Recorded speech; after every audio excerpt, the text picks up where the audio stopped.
বিশ্বনবী কাঁদতে কাঁদতে মাথা তুলবেন, বলবেন আল্লাহ, দুনিয়াতে সব নবীরা স্পেশাল দোয়া করেছে, আমি করি নাই, এবার আমি আমার স্পেশাল দোয়াটা করতে চাই, আপনি কবুল করবেন কিনা বলেন। আল্লাহ বলবেন, নবী কি আপনার দোয়া বলেন?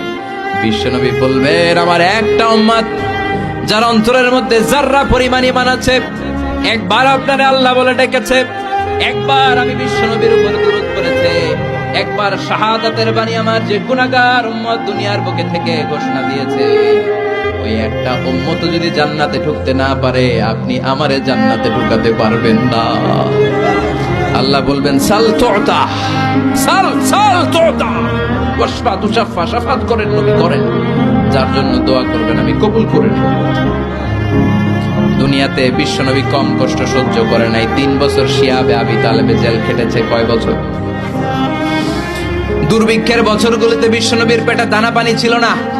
কলিজার টুকরা হাসান হুসাইন কই মাছের মতো ছটফট করেছে, জামিনে ক্ষুধার জ্বালায় বেহুশ হয়েছিল।